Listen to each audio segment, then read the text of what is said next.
Hello and welcome everyone to another debate on Casa Árabe's YouTube channel. Today we have a mix of a book launch and a discussion slash webinar. Maybe we could call it a bookinar. Well, never mind. It's going to be interesting. Here's a question for you. How does a small terrorist group transform itself into a proto-state? How did ISIS, Daesh, a widely hated, massively outnumbered and outgunned organization, manage to occupy over 120 cities, towns, and villages from the southern Philippines to Western Libya? So ISIS has specific features like the unorthodox hierarchies, the decentralization of power, and a Darwinian selection of its members. But the group also expanded under specific conditions. They faced weak and incompetent adversaries in a region prone to violent politics. But even these features were not so uncommon among Daesh's predecessors. There is certainly a puzzle that needs to be solved in the mission to explain how did they do it? How did they conquer that territory in their evolution from ISI, the Islamic State in Iraq, to ISIS in Iraq and the Sham in Syria, to IS, that almost corporate organizations. Here we have a couple of images that give an idea of their spreading out in the region, comprised between Iraq and Syria in the years 2014 and 2016. The tactics, that is the use of combat skills, the strategies, that is long-term organization of other non-combat resources, the ideology, that is a mix of Salafism and jihadism with Wahhabism as well, and takfiri pressure, are all elements of the very complex equation that baffled many observers. So, seeking to understand ISIS's combat effectiveness, Omar Ashour analyzes in his latest book the military and tactical innovations of ISIS and its predecessors in Iraq, Syria, Libya, and Egypt. He argues that their ability to blend conventional military tactics with innovative guerrilla warfare and urban terrorism strategies, those allowed ISIS to expand and endure beyond expectations. Taking advantage of this new publication by Edinburgh University Press, Casa Árabe has managed to pin Omar down in Doha and invited also Emy Matesan as a discussant from the US. So a warm welcome to both of them. Emy is in Middletown, Connecticut, and Omar is in Doha. Before we ask them to take the floor, I'm gonna introduce them briefly with their biographies, a short biography. Dr. Omar Ashour is the founding director of the Critical Security Studies graduate program and also an associate professor of security and military studies at the Doha Institute for Graduate Studies. He is the author of the book we're presenting today, and before that, the de-radicalization of jihadists, transforming armed Islamists movement, as well as the editor of Bullets to Ballots, Collective De-Radicalization of Armed Movements, also published by Edinburgh University Press. He was a tenured faculty at University of Exeter for 10 years and served as a senior consultant for the United Nations on security sector reform, counter-terrorism, and de-radicalization issues. Omar was also a research fellow at the Brookings Institution and an associate fellow at the Royal Institute of International Affairs, known as Chatham House in London. He's also a regular contributor to media outlets including BBC, CBC, CNN, Al Jazeera, both English and Arabic, Sky News, and others. Welcome, Omar. Emy Matesan is an assistant professor of government at Wesleyan University.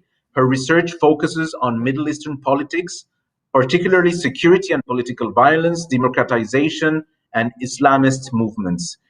In Egypt and Indonesia, Emy conducted fieldwork supported by the National Science Foundation to explore why groups adopt or abandon violence and how tactical and ideological change happens within Islamist movements. She has also researched and published on Hamas and the Israeli-Palestinian conflict, new security challenges in the Middle East and North Africa, and the Arab Spring, and the dynamics of resistance to foreign rule. Her book, The Violence Pendulum, published by Oxford University Press, examines what drives Islamist groups to shift between violent and non-violent tactics. Her articles have appeared in the Journal of Global Security Studies, Studies in Conflicts and Terrorism, Terrorism and Political Violence, the Journal of Strategic Studies, and Nations and Nationalism. She holds a master's degree from Arizona State University and a PhD from Syracuse University. So welcome, Emy, as well. We will do first, Omar will sort of like give us a gist of his of what his main book findings, and then he'll be followed by Emy as a discussant will comment and ask him a few questions. So, Omar, the floor is yours. Thank you so much, Karim. It's a real pleasure to be back in Casa Árabe, and I have to give you guys the credit. The initial ideas of these books and maybe initial published article about it was presented in Casa Árabe, I think, in 2017 maybe, or 2016. So it just to give you an idea how long it took me to finish it. The story of that book goes back in 2012, as we were having a discussion later with you and Emy. In 2012, the Arab Spring was happening. It was I was still quite optimistic back then, and thinking or hoping, more than thinking, hoping that you see a fourth wave of democratization in the region. That never achieved it really, and also a second wave of collective de-radicalization. Like I was arguing in the book, my first book, the de-radicalization of jihadists, that was a wave between the late 90s and the mid 2000s. But then I was hoping for a second wave, where you see armed movements abandoning arms and joining the political conflict, but in a non-violent way. So mainly via media, the constitutions, parliaments, elections, and so on and so forth. And we saw some of that. Some of that happened in places in Tunisia, in Libya, in Egypt. Large movements, big turning from that to political parties. But then I saw actually a propaganda video from Jabhat al-Nusra back then, the Nusra Front in Syria. It was an operation in Aleppo. They were trying to take a position in urban Aleppo. The FSA, the Free Senior Army, was trying to take the same position for about somewhere between 2 and 3 weeks by conventional methods. It failed because of the tough target it was. The Nusra Front lined up about, if I remember correctly, 3 or 4 what we call now VIBIDs or SVIBIDs, so vehicle-borne IEDs or suicide vehicle-borne IEDs, lined up 3 of them. The fourth was an LSVIBID, so large SVIBID. The 3 of them hit the belts, the guard belts and the cement belts surrounding the building, which was the target. And the fourth, the large one, the truck, the suicide truck, blew up the building. And immediately afterwards, a group of what I call in the book suicide guerrilla formations, basically commandos with suicide belts or suicide vests, capitalized on the position immediately. So what the FSA failed to do in 2-3 weeks, the Nusra Front has done in about 5 to 10 minutes. And looking at these, and it was mainly tactical. There was no strategic capitalization in the sense that they will take Aleppo, but it was mainly tactical and securing one position after the other. And I was looking at this and thinking, okay, if these tactics are implementable, transferable, you can learn them, you can recruit and have enough fighters or soldiers to execute them, and if they're that effective, then there will be more and more thinking that actually we could beat the stronger challenger. We could beat the conventional army. We could beat the centralized ones. We could challenge them by force and we could beat them. And there will be less and less, looking towards democratization or de-radicalization methods. So we'll see basically another wave of violence. Partly, there's a rational part to it. We can actually win, even if we're the weaker side. But partly also there is an ideological dimension, which I did not go through that much in the book, but I was very aware of, because without the ideology, you will not get the recruits and so on, or the ideology and the narrative, you won't get the recruits and so on. And therefore, you won't be able to implement such tactics. So there is interconnectedness, but I was trying to focus primarily on that. So simply what I was trying to understand is, as you mentioned, how that group, which was almost dead in 2010, come from the ashes, rise up, and then control over, take over by force, not by some sort of a draw and negotiation or a settlement, by sheer force, over 120 cities, towns, and villages from Marawi in the southern Philippines to Sabrata in Western Libya, and then managed to stay for years controlling significant parts against an international coalition of over 77 countries, 4 major intergovernmental organizations, and without adding also the armed non-state actors that engaged ISIS, IS, such as Hezbollah, the Syria Defense Force, and other Syria Democratic Forces and other militias. So in total, 150 armed state and non-state actors across the 4 countries I was looking at. So how did that happen? So I was trying to explain, and I was first trying to show that there's a gap we need to fill in the literature, which is basically the idea that you cannot have a successful insurgency without popular support, without external support at state sponsorship, or a good strategy or a rugged geography. There is a challenge to these arguments. You can actually have some control 120 cities, towns, and villages across a wide region without the rugged geography, without any good strategy, without any strategy at all. And this is part of my argument that there's no viable strategy that ISIS tried to implement, and without state sponsorship and without popular support. So I was looking at how was that done, and the deeper I delve into it, the more I get to the tactics dimension. So more like TTPs, tactics, techniques, and procedures. And the procedures here are not exactly how we understand them in armed institutions, in armies, and so on. They're more like modus operandi, or ways of doing things. So they're more flexible than a procedure.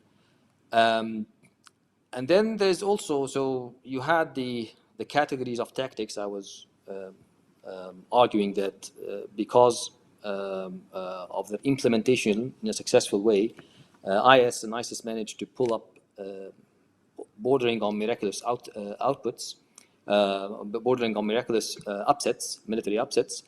But then also there was a qualifier about their operational art of warfare, But I'll leave this part to, in the book, because there's much details on how they operated, especially when they entered a state, when they entered a town. There were clear patterns of how to conduct operations across the Middle East from Iraq to Libya in that book, but also that style of operational art was exported elsewhere outside of the Middle East, including Southeast Asia and East, Central, and West Africa now. So basically, I was arguing that the tactical edge with that operational art helps explain how they became successful. And the more I delve into it, I was looking at about 17 battlefronts across 4 countries. And the more I delve into it, the more I was looking at an organization that fought outnumbered, outgunned, limited firepower, limited manpower, no support of the geography, no major local support, coming back from almost a burned and buried status. Remember, in 2010, ISI and the predecessor of ISIS, the Islamic State in Iraq, was almost destroyed. According to Leon Panetta, I think it was it was Ray Odierno, the general, the U.S. general. He was stating that 42 most of its senior commanders of the organization, 36 were either killed or captured. Leon Panetta, the former head of the CIA, informed the Congress that the ISI has less than 1,000 fighters back then in 2010. 4 years later, ISIS took over the second largest city in Iraq. So sort of rising from the ashes, and when they took over the second largest city in Iraq, they were fighting about, at minimum, 10 to 1. At maximum, you will exceed 50 to 1, if you took the maximum estimates.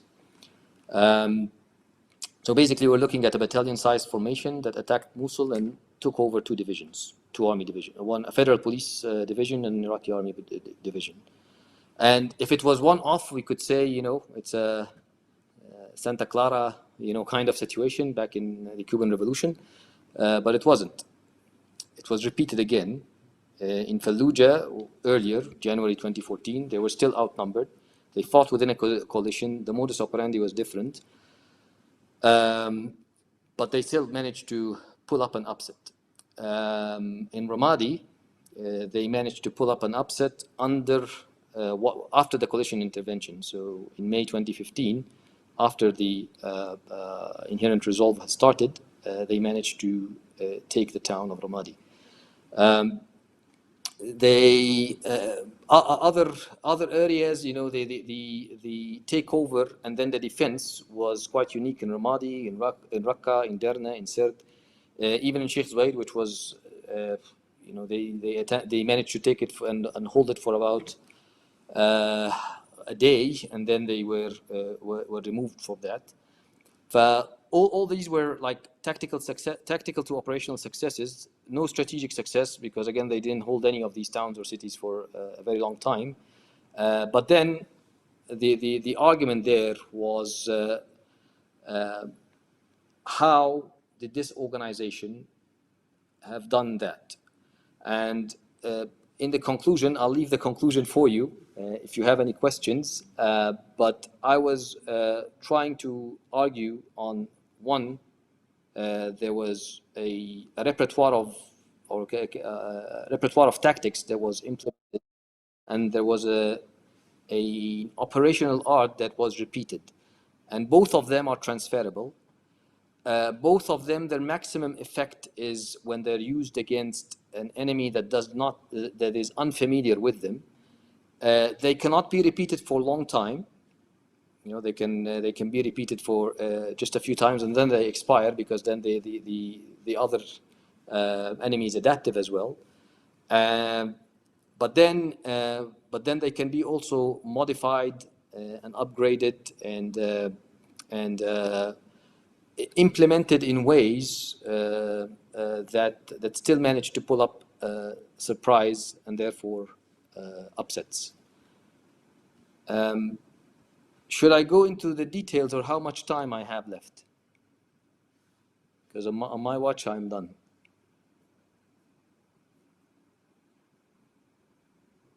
Okay. Karim, still with me, or should I keep Yes, going? Or we're with you. With you. We can give you you a wanna? bit more time, or you can incorporate it in the answers that you'll probably provide Emy. What Sure, sure. I will. what? Okay, so I will just add one final bit, and then I will shut up. Okay. So basically, this is just a small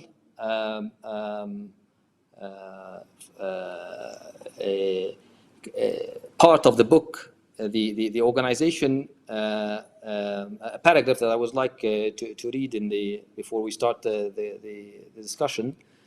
In Iraq, Syria, and Libya, IS kept on improvising, modifying, and upgrading within the weapon armor mobility triad under adverse conditions, even when its units were on the brink of a decisive defeat, such as in Derna in 2016 and in the tent city of Al-Baghous in 2019.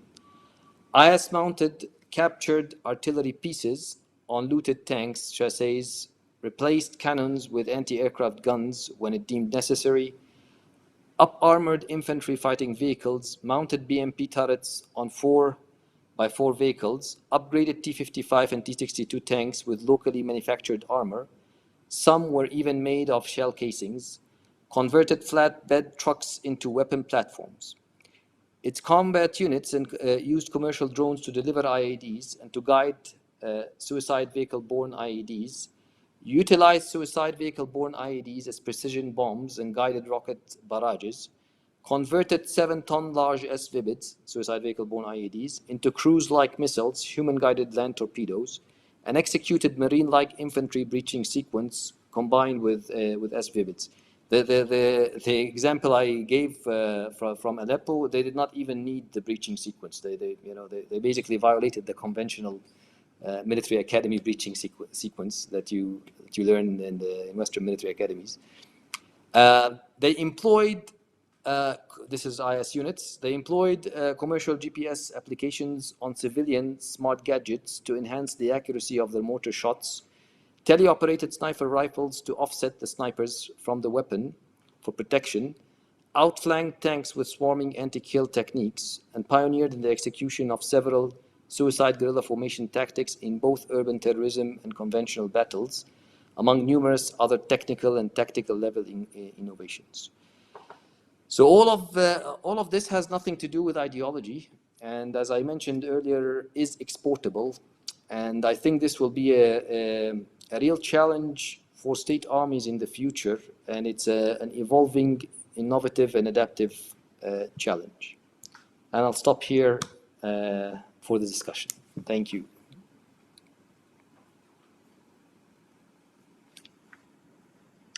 Thank you, Omar. Emy's turn then. Sure. Well, first of all, thank you so much for inviting me to participate in this. I'm, as I mentioned to Omar before, I'm a big fan of his previous research on de-radicalization, which was a big inspiration for my book. So I was very excited to read his new work on ISIS. And I have to say, I don't think I've ever read such a detailed description of the tactics of a terrorist group or an armed non-state actor, or such a detailed description of how ISIS really fought on different battlefronts in Iraq and Syria and Libya and Egypt. The book really draws on an impressive amount of sources, and it has the most comprehensive data I've seen on ISIS tactics, IS tactics, in the different battlefronts, and on specific battles, key battles in the 4 countries. Now, you framed the book as a military studies book that's focused on combat effectiveness, and it reads like a military studies book. And you framed the discussion primarily in terms of what we know about asymmetric conflict and insurgencies and combat effectiveness. But as I was reading it, for me, the fascinating story here was about organizational learning and adaptation, which we find that in military studies too, but it's also broader than just combat effectiveness. So even if we think about counterinsurgency and what states know about counterinsurgency. There's that recognition that an effective counterinsurgency organization needs strong intelligence and ability for bottom-up learning and adaptation and tactical innovation. And basically everything that you describe in this book, the Islamic State was able to do. So a lot of the things, if I'm thinking, in my class, we read the counterinsurgency manual. And as I was reading this book, I was reminded of that, because a lot of the things that are included in the counterinsurgency manual are exactly what the Islamic State did right.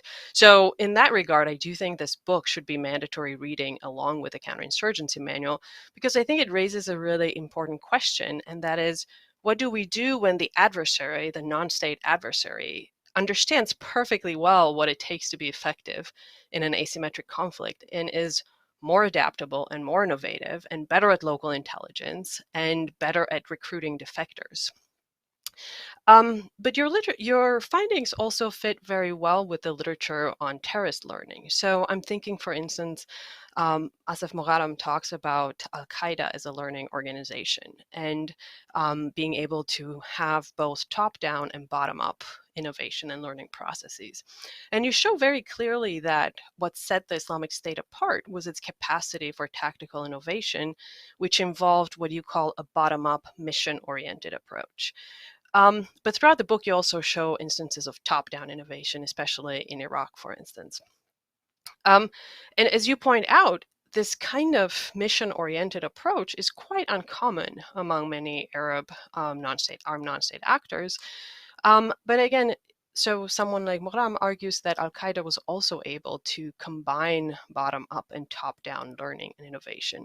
So I was wondering if you could tell us a little bit more about whether you think there's a connection there between the origin story of the Islamic State and its links with Al-Qaeda, and whether that's responsible in large part for its ability to adapt and to learn, or if there's something else that explains why IS was so good at being an adaptable learning organization, especially since we know that ideologically it was very dogmatic and rigid. So you mentioned that ideology doesn't matter, but it's actually beyond that. For me, there's a very interesting contrast there between the ideological rigidity of the group and the pragmatism and flexibility on the battleground.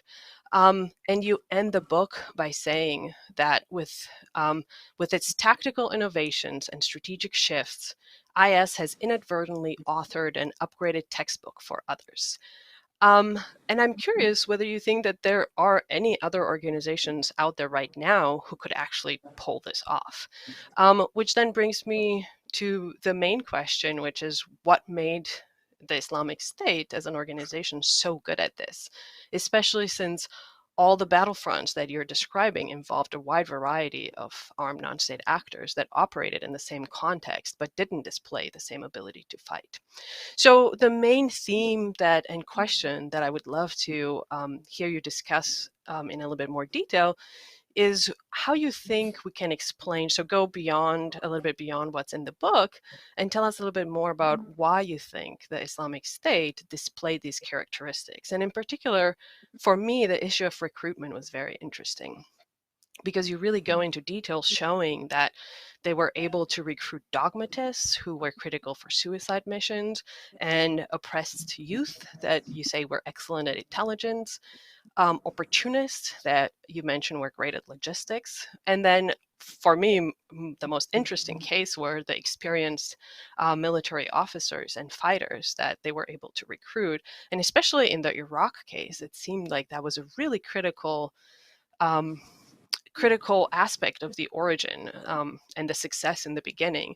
And I don't know if we would even be talking about ISIS and the Islamic State in the same way today if we didn't see those early former Baathists in Iraq join the ranks. So it's really, this recruitment is really quite impressive. And while it may not be unique to ISIS or to IS, the fact that he was able to do that simultaneously on so many battlefronts is quite remarkable. So I would love to hear more about why you think he was able to do that, especially if it didn't have popular support, right? Was it the tactics themselves, right? So was it a self-fulfilling prophecy that combat effectiveness makes you even more effective at recruitment? And what I really appreciate about this book is that you differentiate between the art of war and the art of fighting, and between grand strategy and combat effectiveness. So you say that IS excels in the art of fighting, but it's mediocre in the art of the conduct of war, and that at the strategic level, it really has no viable grand strategy. And that's really interesting. But it also raises for me the question of whether a group like the Islamic State, which has territorial goals and challenges the existing state system, and is not just a separatist or a nationalist group with territorial aspirations, can actually really achieve strategic victory. And is there anything that could have made IS victorious in the long term? Because it seems that the same state system is here to stay. So there's a lot of research on hybrid actors, but I can't really imagine a scenario in which the caliphate that ISIS and IS wanted to establish would ever be accepted as a legitimate international actor in the present system, right? And then also the combat effectiveness left behind a lot of devastation and destruction, as you point out.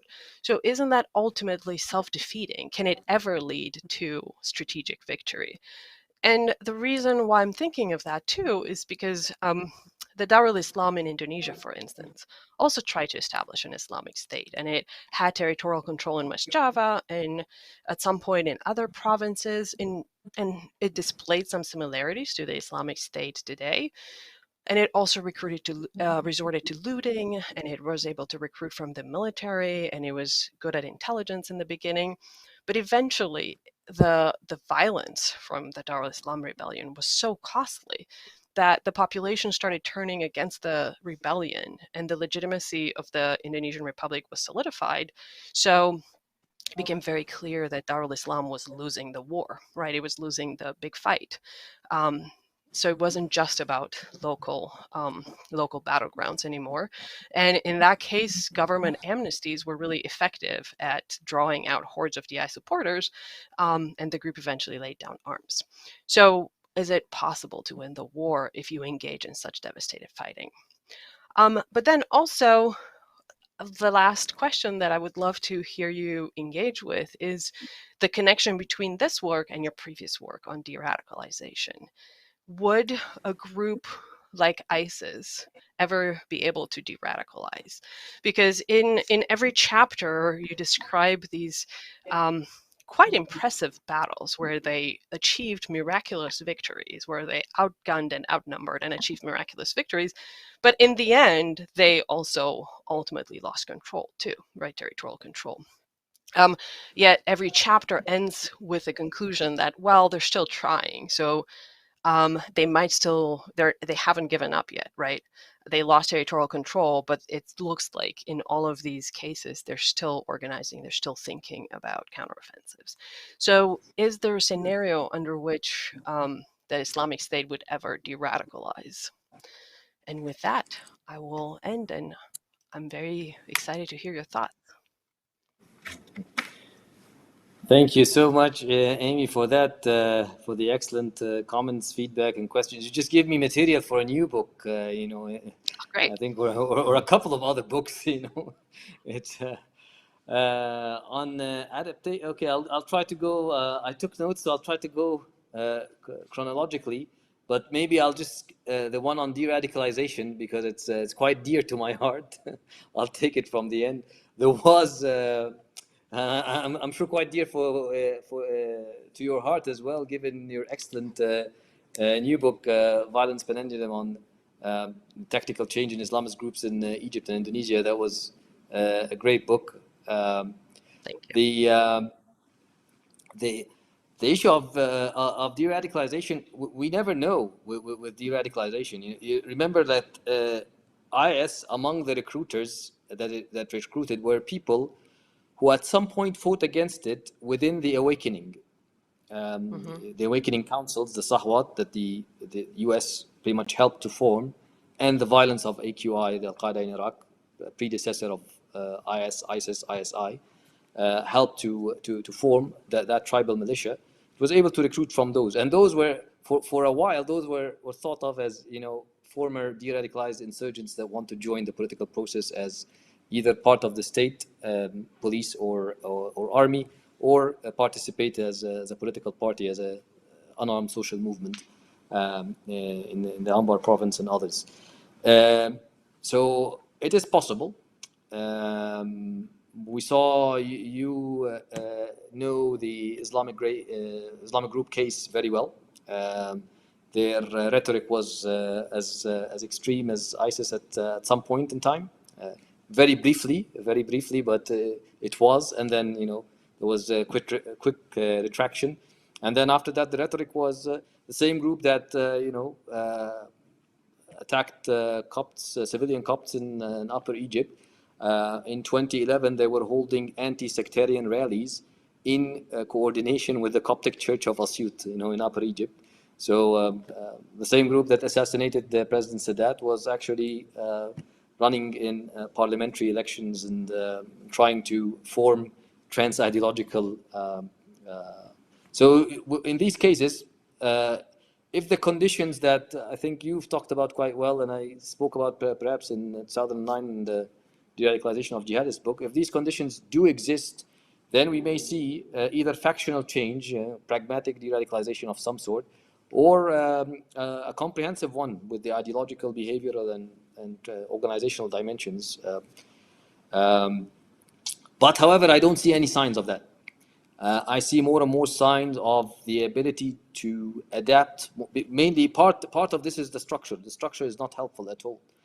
You don't have the Latin American structural transformations towards democratization, with respected constitutions, with thorough process of security sector reforms, transitional justice, balanced civil-military relations, get the arms, get the political violence out of politics. We're still going to fight as left and right, but without arms. We can yell at each other in the media or yell at each other in election campaigns, but that's about it. It doesn't go further than that. And then we have if someone violates, then there are rules and laws. That's not the case in most of the region where IS originated or operated. It's not the case. And arms keep on proving that they are much more, like bullets, much more successful than ballots, to put it this way.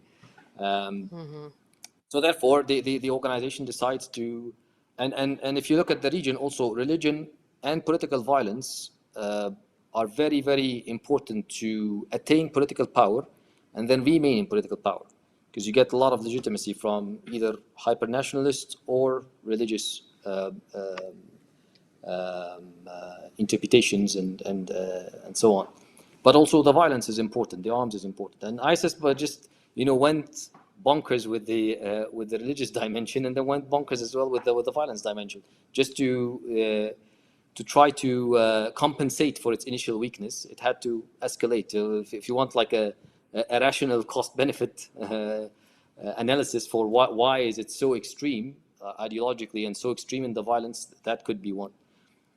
So that's part of it. But that's structural level. Like if you went a bit meso, the organization is very adaptive, as I tried to show and as you mentioned. It is very adaptive in a sense that right now it's saying, published a 4 article basically telling its units, do not control towns and cities. You can temporarily control towns and cities. Why temporarily control towns and cities? In a very rational way. You will eliminate the informants. You will scare whoever is going to collaborate, terrorize them. You will loot the weapons, the money, the funds, the gold, whatever you can do. You will do significant propaganda for recruitment and mobilization later, because you held the town for a few hours. And then you will eliminate whatever checkpoints is there, whatever security points is there. And then leave. That's it. Take the gains, avoid the losses, and leave. And it was done in a very, and the way they framed it also ideologically was brilliant. In terms of dissemination and transfer of knowledge, they published it for everybody. 4 articles published for everybody. Basically, that's why I was saying they authored the book, basically, an upgrade volume. And this is after the defeats, all this after Baghuz, after 2019. So, which tells you that, and also the argument that we've done it before. Yeah, we went to the desert. We slept in the caves. We were attacked by 150,000 U.S. soldiers in the surge, plus over 300,000 supportive militias and Iraqi army regulars. And then what happened after that? Yeah, we were defeated a little bit, and then we came back. So that argument is being repeated again and again, as opposed to, we will de-radicalize, become a political party, or become a social movement actor. So that's on one. I think I touched on the adaptation innovation, the issue on strategy and art of war versus art of fighting versus art of conducting the war. That was Montgomery's, so I cannot, Field Marshal Montgomery, so I cannot take credit for that. He was making a distinction between grand strategy, and tactic, grand tactics as they were called back then, which is the operational level. But it fits the organization quite well. I don't think that. Just to narrow it down to the Mosul, the town level or the city level, actually in this case the neighborhood level. The plan was not to take over Mosul.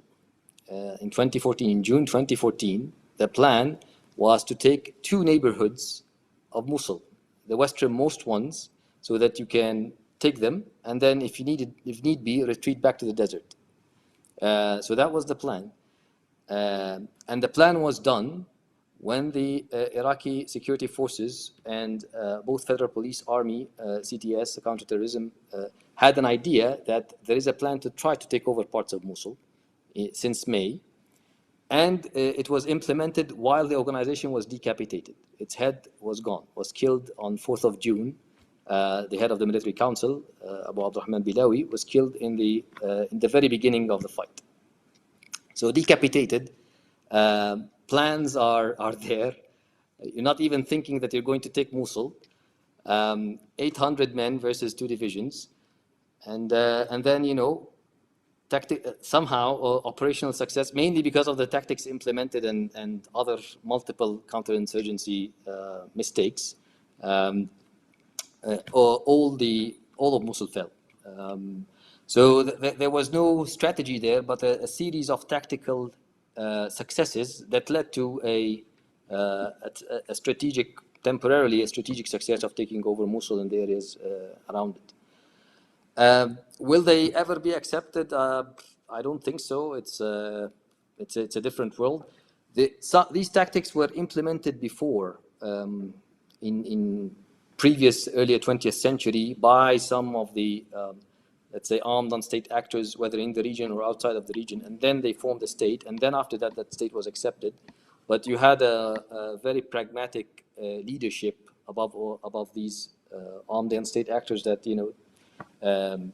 more or less were able to play non-violent politics to curb the violence, use it when necessary, as brutal as it could, but curb it for a while. Control it, and then act like a state and that happened in the region. I'm not sure it's going to happen in the case of ISIS, aside from controlling weak spots, ungoverned spots. But the organization believes in itself as a state. Believe that it's a state. It fights like a state. It fought like a state at some point. It calls itself a state. It issues even regulations and procedures to fight COVID-19 pandemic. So it's it still believes it is a state. I don't know if I missed anything, but if I did, please let me know. I think the top bottom top adaptation innovation and the learning from Al-Qaeda. Definitely. I think it's more than Al-Qaeda even. Jihadism was a learning project in a way since the 70s, basically. And the hub was that at one point was Afghanistan. Later on, the hub became Iraq and Syria. Iraq primarily because they fought against the US Army. So they fought against whoever survived the surge. Basically was, and here I think it's Ken Pollack explanation, the Darwinian selection. Here was Darwinism at work. You fought against the best, against the top, and you survived it. Therefore, when you fight against, Bashar's army or another armed force, then things are quite easy. And I remember one of the one of the commanders who fought in the Iraqi insurgency against the Americans and then went to Syria. Then he was quoted. He was basically trying to train the new Syrian recruits, and he was quoted to say, these guys do so many mistakes that if we were in Iraq, we'd all be dead now. So the transferable skills are and the experiences is very much at the core. And I think one element that I kept on referring to in the operational art was knowledge transfer and know-how transfer. And I think IS, as opposed to what happens usually in the Arab armies, which each unit tried to monopolize the information and disinform and misinform other units so that they look better. In the case of ISIS, it's not like that. It's the exact opposite. Like inform as much as possible in as much details as you could. And if you have to send former Ba'athist officers all the way to Libya to teach the new, then be it. Then do it. It happened with Abu Nabil Lamberi. I explained in the book, and with others. So in a nutshell, yes, the bottom up, top bottom learning was there and very well sustained.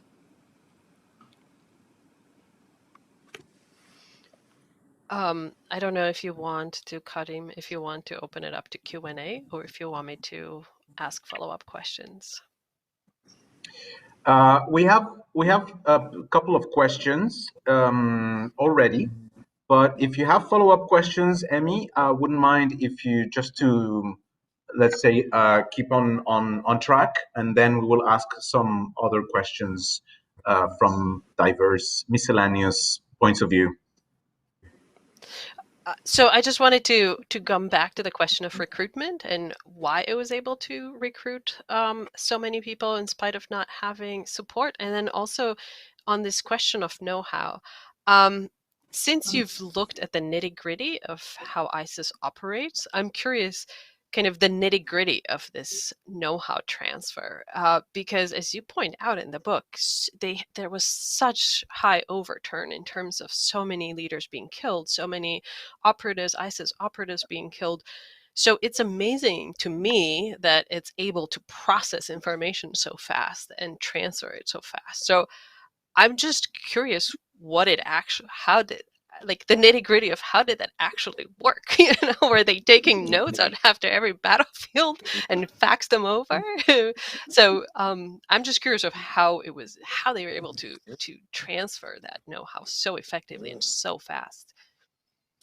Okay, if you allow me, before you answer that, Omar, just because Emy asked you a question on recruitment, there is a question by Concepcion Torres, who asks if you have ever studied if there was a real strategy to recruit people in the West. Yes, on recruitment, first in the region, on the 4 countries, there was the organization was very sensitive to political developments. So first, by the way, the recruitment, they were always a minority. That's they didn't recruit that the figures that they wanted to recruit.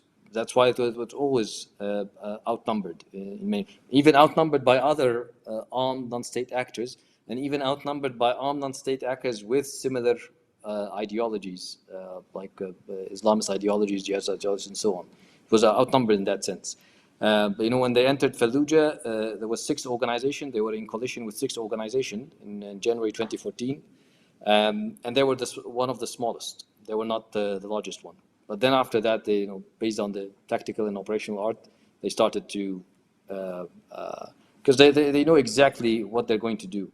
They have no doubts about it. They're there to take over power. Either you join us or you somehow get assassinated, blown up, and so on. So, but in terms of the recruitment part, there was an interesting dichotomy between the Baathists or the Saddam loyalists, or some of the Saddam loyalists, who are also like a tiny minority. You know, the idea that, you know, the Baath party members or Saddam loyalists joined ISIS is, I didn't find any strong roots to that. There was if you compared, you know, the numbers of Baathists that joined state institutions or joined other armed insurgents institutions, or just became, you know, local police in their own towns and villages, compared to the ones who joined ISIS, I think the percentage would be negligible. Period. Similar, but you know, we know how former regime or people that who were thought of as former regime were disenfranchised and therefore had reasons to fight the status quo. Similar situation in Libya, were also, you know, tiny figures from Gaddafi loyalists, small figures from Gaddafi loyalists, joined the organization in Sirte specifically, and actually some of the leaders of Gaddafi's regime came out publicly and expressed support for the organization. And most famous is Ahmed Gaddafi Dam on Egyptian TV, and what happened then was explainable. One, ISIS is anti-revolution, anti-Libyan revolution. The rhetoric is anti-democratic and anti-Western, so very similar to Gaddafi's rhetoric, really. They are going to fight the guys who out-seated Gaddafi, you know. So and some of them are from the same tribe, from the same clan. So, and then also the violent methods are not that, you know, Gaddafi used similar methods locally, so they're not that strange.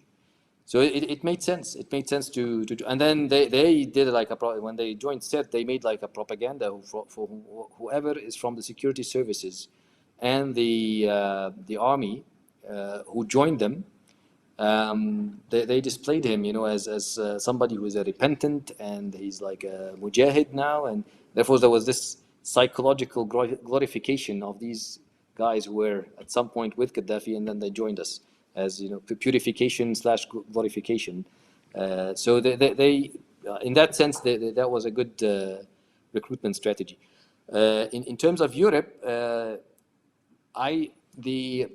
clearly they were able to recruit individuals, play on the marginalization, social discohesion, sectarianism, played on these dimensions quite well, and try to fester it in the propaganda, try to magnify any frictions that happen between different components of European societies, magnify it and try to root it historically and try to root it religiously. So they were playing on that for a long time, and therefore attracted some. But I did not see a document that say how to do it. I did not see it, perhaps others would have seen that, but I did not see a document that tells you how to recruit specifically in a specific country in Europe.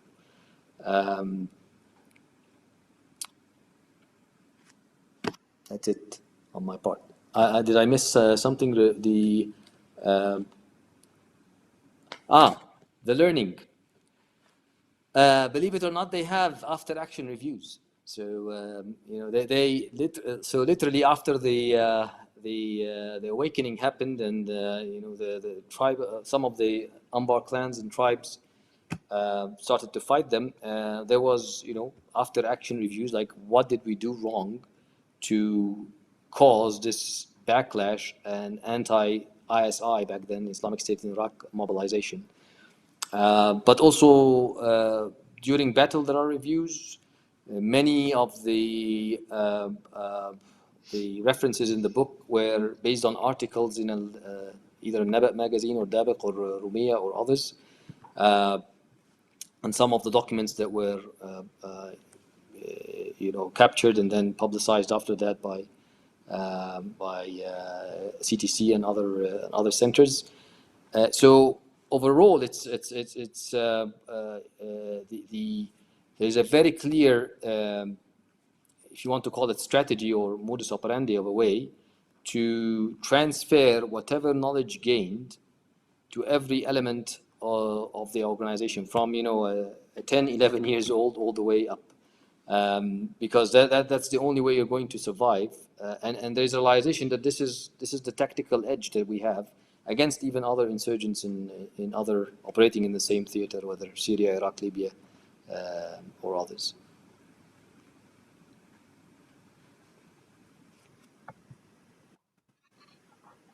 Okay, thank you, Omar, for that. We have a few questions. Some of them do tie in with some of Emy's comments or questions, but maybe with a slight different twirl. So I'm gonna put them to you. Amaya Griffin, who thanks us for the really interesting topic, although she's not very used to read or hear about this. She asks if we could say that the main success factors are surprise effect and flexibility. Okay, so keep that one there.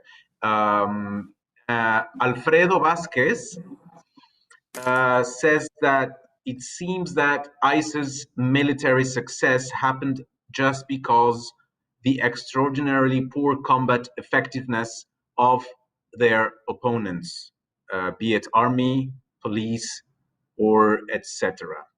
And we have a questions from someone who calls himself Misail Ibn al-Meksiki. He says, I'm not sure if he would be willing to answer, since it's more of an ideological question, but what are some of the ways that ISIS distorts Quranic texts or traditions from the Sunnah? Are they simply misinterpretations of the text, or are their claims legitimate? Okay. So the surprise and effect, that was definitely part of it. But it took a while to counter these tactics, and I was trying to show that in a town or city level, like how whether the Iraqi armed forces or some of the pro-revolution armed non-state actors in Syria, or even in Sirte in Libya, how there was a bit of a development after a while to an adaptation to the tactics that surprised them in the beginning and led to the loss. So that was part of it, but it's not the whole story. It's just part of the story. Another dimension, part of the story, is how the organization fashioned force, how they built its military formations. Remember, ISI entered Syria, Islamic State in Iraq, entered Syria in the summer of 2011 with 6 men. That's all what it had. 3 of them were non-Syrians. So it entered with smaller than a squad formation. 3 Syrians, 3 foreigners. And the 3 Syrians haven't been living in Syria for a while, so they were kind of semi-foreigners. And then 2 years later, the Nusra Front, which is initially a front for the ISI, for the Islamic State in Iraq, were controlling about 50% of the Syrian territory, either direct control or as area denials, like the ISIS and the Nusra Front together combined control 50%. 2015, that was the case. So this meant that in about 2-3 years, 6 men formed 2 military effective organizations that controlled much of the Syrian territory, which is by itself it's more than just a surprise and the surprise element. But mediocre opponents, that's true. They fought some, if not the majority here means like a 51% mediocre armed forces. But remember that even if you're that mediocre, ISIS was a lot weaker. Was a lot weaker in terms of the numbers, in terms of their capabilities, weaponry, and so on and so forth.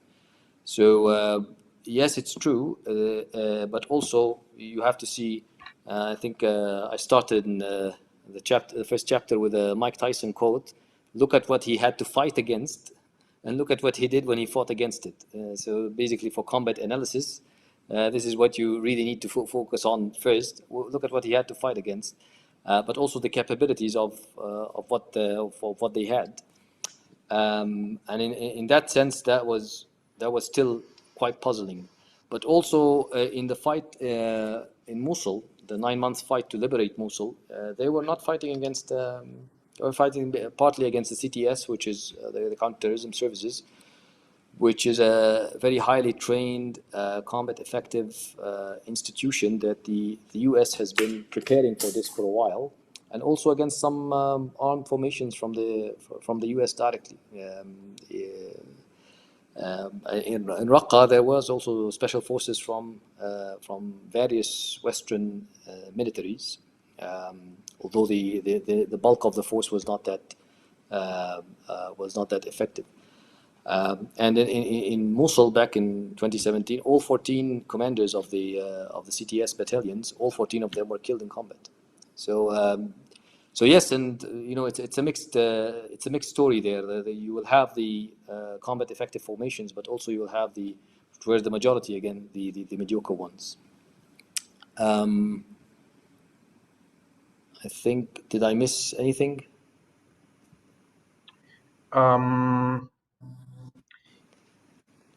Did you comment on the ideology, the misinterpretations? Yeah, the ideological dimension. I'm not a specialist, I have to say. I'm not a specialist on Islamic studies or Islamic jurisprudence. But from what I understand and what I see, it's major misinterpretation. It's basically selective interpretations that is trying to be implemented in environments that is completely different from the environments that this particular verse or this particular Quranic injunction was talking about. So in a way, it was all designed for propaganda purpose, to more or less relay a political message, basically, for recruitment. So it's like looking at the end. Okay, what I want to achieve. So I want to achieve 1, 2, and 3. I want to delegitimate other jihadist or other Islamist movements. I want to delegitimate the regime on this particular matter. So this is the verse. So let me use it and let me modify it, cut some parts, and implement it there. And it works. But this is my own interpretation of how it works. But I defer this to the specialist on Islamic studies particularly. Okay, we have another question, and then I have a couple of questions myself. One is from Kuro Azrem. He asks, is it fair to assume that ISIS effectiveness that ISIS effectives, so their soldiers, received training by foreign actors like Turkey or Saudi Arabia, as some people claim? The simple answer is no. There was no state sponsorship.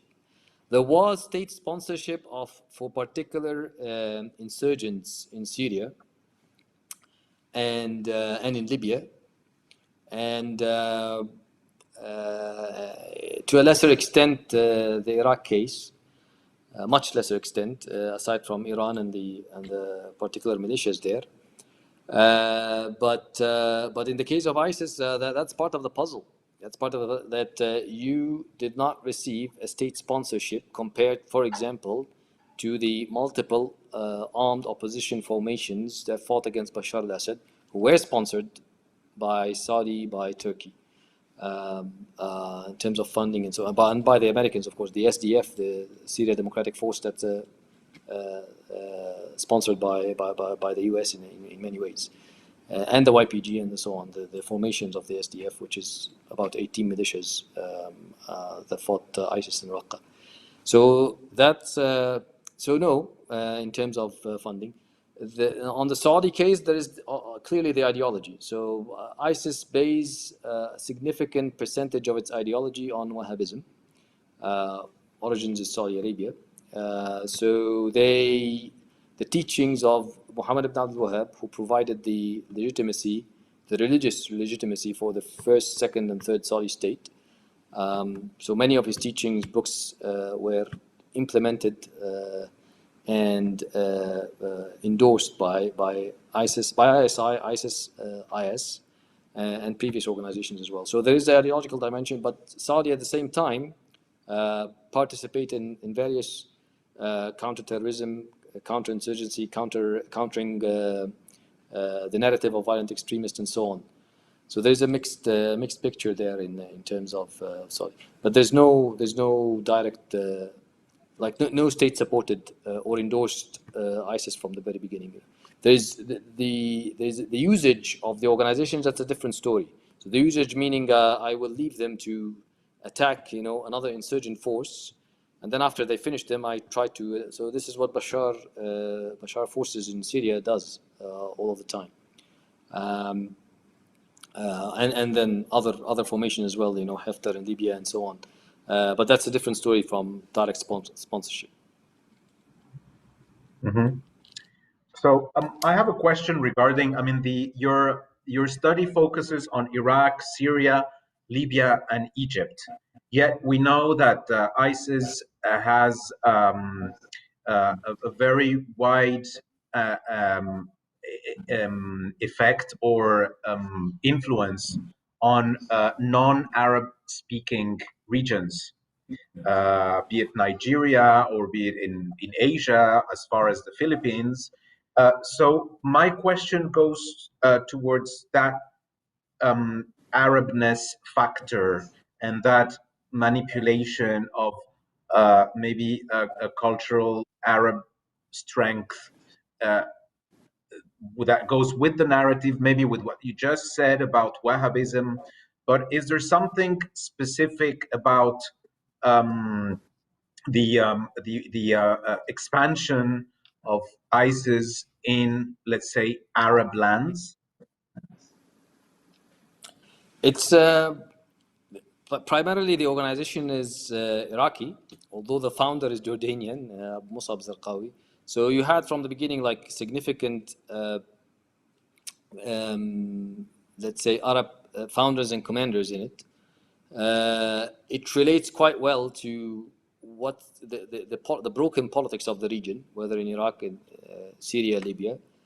But it does not identify itself as a purely Arab. It uses a religious texts to justify that the leader of the organization, who is a caliph, who has the political military dominance over significant territories of the Arab majority world or the Muslim majority world, has to be from the tribe of the Prophet, so from Quraysh.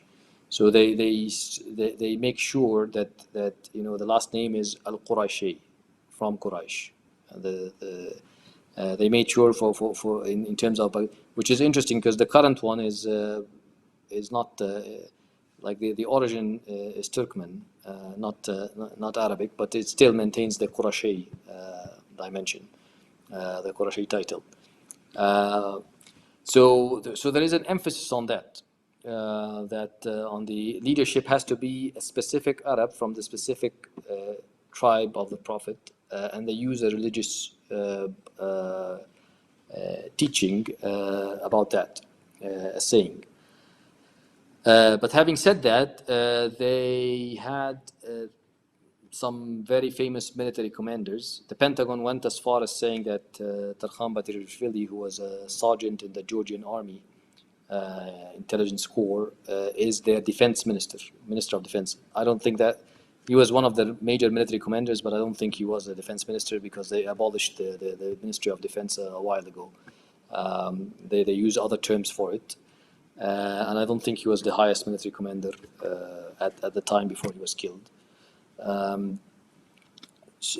But also they had recruited formal officers from non-Arab countries.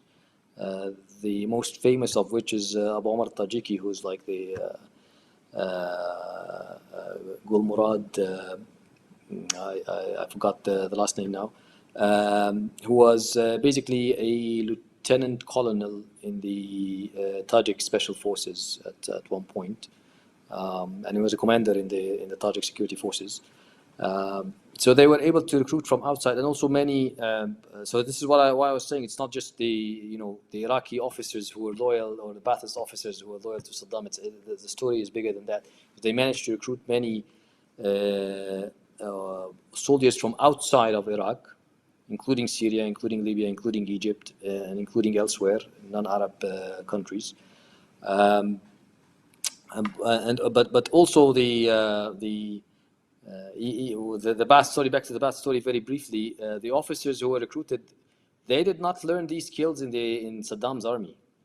Many of them were come from the Air Force, Air Defense Corps, and many of them were basically intelligence officer in the air defense of Saddam army, which basically the main skill you learn there is spying on your colleagues.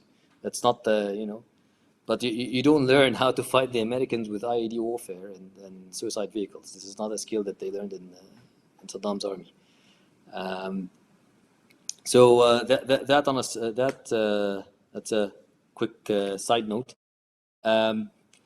But also there was the idea of having because as an Arab, for a non-Arab Muslim, there was this idea that we have the religious knowledge and the religious authority. So you have to follow us. So there was this aura of we're superior. We understand. We speak the language of the Quran, so we understand what was going on, and you don't. So that was an extra also bit in terms of the Arab dimension. I think one of the fascinating arguments, I think, by also Ken Pollack, who was arguing that the cultural traits, Arab cultural traits, hinders from the modern warfare success. But the reasons that these guys were successful is that they did not really conform to the very rigid hierarchies in Arab societies. They were always outcasts.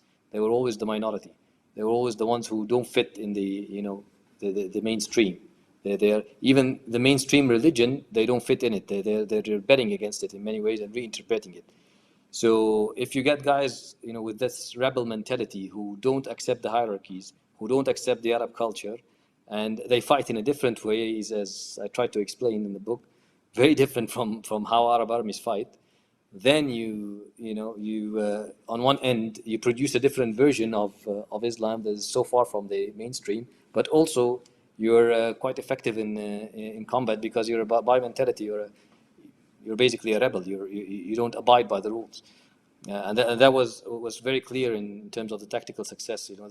We're not abiding by any of what the military academies taught us, and the guys who fought against them from the military academies we were saying this stuff is effective. We never learned it in the military academy, and so we cannot really defend against it when we've never seen it before.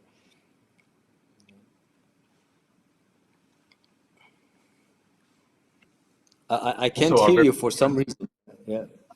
So go ahead. Now I hear you. Excellent. Yes, I was going to say that there is an argument about the incentives of the let's say the fighters of IS and the fighters of their so-called weak opponents. They have very different incentives, and they see also the ultimate let's say compensation for their effort in very different terms. I will, since we have just 15 minutes before the end of the session, I will ask you to reflect on the future how will these organizations, either what remains of ISIS or IS, that some people say it's still pretty much alive and kicking, although we don't see it as such, but it may make it may very well regroup, as it has proven to be extremely adaptable. But one of the questions at some point that is asked in your book, or in the introductions, is how will they fight in the future? And I will also ask Amy if she has, because I asked you, Omar, about this sort of like Arab element, and because Amy's studies have explored how Egypt and Indonesia, how the Islamist movements there, let's say, adopt or abandon violence. So I would also ask her if she wants to comment on this dimension of Arabness or non-Arabness of the movements, or on anything else she may want to comment before we finish. So if you want to start, Amy, and then we'll move to Omar with the future of the fight for IS. That's an interesting question on whether there's something distinctive about Arabness, because I think that if you were to ask non-Arabs, non-Arab fighters, they would say no, right? And if you were to ask some of the Arab fighters, maybe they might say yes, because for all the reasons that Omar was outlining. I mean, I think in similar ways to Omar's work, I don't think culture is a significant explanation of the variation that we see. So that doesn't mean that it doesn't influence behavior, that it doesn't influence identities, but I don't know how much it can explain in terms of outcomes and in terms of the variation. So whether we're looking at how groups organize, or combat effectiveness, or recruitment, or why they engage in violence or why they disengage in violence, I tend to think as a comparativist, where there's different types of explanations at different levels, but I don't necessarily place I'm not very convinced by cultural, or by the Arabness argument, by cultural explanations. I'm much more convinced by some of the other meso or macro level explanations, or micro level, but I don't focus a lot on the micro level explanations in my work. Does that answer your question? Yes. And do you want to comment on the future of IAS or similar movements from your perspective? The future. Well, I think the future depends on what is happening in different countries, because it might look different. So in Syria, I think it's becoming clear that the table is turning towards the strength on the regime, right? So if we think about balance of power, the balance of power right now is on the side of the government and on the side of the regime. And what previous research shows is that after civil war, if the state incumbents win, it tends to be an even more repressive authoritarian system afterwards. So unfortunately, I think that I'm not very optimistic. And Syria is such a key battlefront, if you will, or key place for the Islamic State. So if we just think about the microcosm in Syria, I would expect that that's what we will see. We will see a renewed form of authoritarianism, just like we see in Egypt, that might be even more totalitarian than before, which then raises the question of what that means in terms of violence and violent Islamist groups. We know from existing work, including my work and Omar's work, that repression can, at very high levels, it's impossible to rebel against an extremely repressive regime. But it also adds to grievances that foment and that are waiting for the ripe moment to emerge. So I think that in that sense, these jihadist movements are not going away. I think they're going to have even more reasons to rebel against the state, to hate the regimes, but they might not have opportunities in extremely authoritarian regimes. But that doesn't mean that the causes will go away. I think the causes will probably increase. Thank you, Emy. There is many analysts that have pointed to the fact that the Arab Spring and the emergence of civil movements that claimed a space for a different type of politics, of democracy, and that their demise or that their failure did only prove that there's no other way than to go radical and military. Is that more or less how you see it, Omar? Yes, I think I am among those analysts who are arguing that it's not the Arab Spring that brought ISIS; it's the failure of the Arab Spring, that led to the rise of mainly violent politics. The idea is that you cannot have social and political and economic change without using the arms. So the electoral politics, the constitutional politics, the basically civil resistance tactics, if you want to call it, the mobilization on the street, it's not as effective, and you may end up facing a regime like Bashar's or Gaddafi's or Sisi's, and then end up in dead or in jail. So it is really the failure that disenfranchised many of these young men who were otherwise. We have cases like we have specific micro level individual cases who were turned from democracy activists to violent extremists at some point, and joined organization, including ISIS, including becoming suicide bombers. And we're talking about people who were so far away from that 3-4 years ago, during the beginning of the Arab Spring. So we have these cases, that was clear. But in terms of the future, it's not over. So the former President Donald Trump was too optimistic when he said that over 100% of the caliphate is defeated and that he destroyed it. This is not very accurate.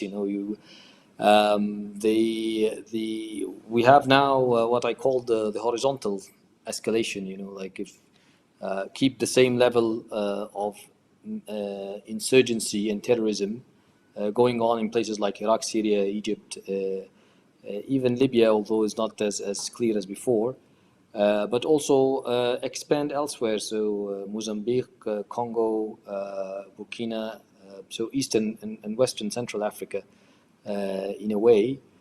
And also the other not so good news is that the tactics I was talking about in the book were copied. Many of them were copied, especially the sniper ones, the IED warfare, the tunnel tactics, the guerrilla formations tactics. Many of these were copied elsewhere by other organizations who were enemies of ISIS, not necessarily allies of ISIS or IS, and also exported by IS from one region to the other. But also because of the defenses against them, modified, upgraded, and then reused again. And then the shifts that I was talking about as well in the book, if the conventional and the guerrilla capacities of the organizations were destroyed, it can downshift to terrorism, to urban terrorism specifically. And then it will just wait for a window of opportunity of some sort to become a guerrilla force again. And then when you use these categories of tactics to try to become a conventional force once more. And then the worrying part is that they probably learned very valuable lessons from what happened, as the organization is proved and certified to be adaptive. So the book ends on an alarming forecast that because of the success of some of these tactics, on a measure level and on organizational level, on a combat unit level, they could be used and reused. But on a macro level as well, the mismanagement of politics, the broken politics in the region, the levels of corruption and repression in the region have created the right environment for the continuity, the survivability of IS and like-minded organization to rise and be able to reach that military level. So it's a bit dark note, but I could not think of I could not really minimize it in terms of its darkness, you know. There is a mythological monster called the Hydra. I don't know if you're familiar with that. It's like a serpent with many heads, and the moment you cut one of their heads, there's two more that emerge out of that. I mean, I don't want to end on a darker note than yours, but is it? I don't know if that's a metaphor or an image that we could more or less have ISIS represented as. I I feel like I have a strong optimist streak that needs to come out. So I ended on a dark note, but I want to be a little bit optimistic. Please. And I think it's an issue of, so I will invoke here the jihadist logic of time horizon, right? What is the time frame that we're thinking about? Because that's one of the things that jihadist organizations challenge, or they think differently about what victory, what is the time frame for victory, right? The time frame is much longer in the future. It's okay if you lose today, you keep fighting, because the time frame, the time horizon when you fight a divine battle is much longer. So if we adopt that as well and think about the time frame, then I would like to think that in the long run, there will be actually, so right now it's only been 10 years since the Arab Spring. I'm from Romania, and 1989 was a long time ago, and we're still struggling to figure out how to do this whole democracy well, you know. But I think there's been a lot of positive changes. So 10 years is not that long. Yes, things look bleak. It looks like the nonviolent democratic movement lost out, but I do think that a lot of those activists, some of them joined ISIS, some of them also went in and are now in the diaspora and are getting PhDs at, you know, other institutions, studying political science and studying peacekeeping and studying rebuilding and studying political theory. So I would like to have an optimistic streak in me to think that in the long term, there will also be other lessons, and that there are people who still hope for reform and for a better future for the region, right? There's Egyptians who hope for a better future for Egypt. There's Libyans who hope for a better future for Libya. There's Syrians who hope for a better future for Syria. And if we think about the time frame in a much longer time horizon, then I'd like to think that in the long term, maybe it's not ISIS message that will win out, but the voices of the people will eventually be heard, and they will not be a voice for radicalism and violence. So that is my optimistic take. Excellent. I will not, first thank you so much for mentioning this, because I was feeling the darkness already. So thank you for the light. And yeah, I would leave it there. I'm not going to touch it, you know. Thank you both very much. Sorry to have pushed the darkness on you to give us some light, Emy, but I really also appreciate that last note. I really want to thank you both, Omar Ashour in Doha and Emy Matesan in Connecticut, for helping us untangle a little bit of this puzzle that is how ISIS fights.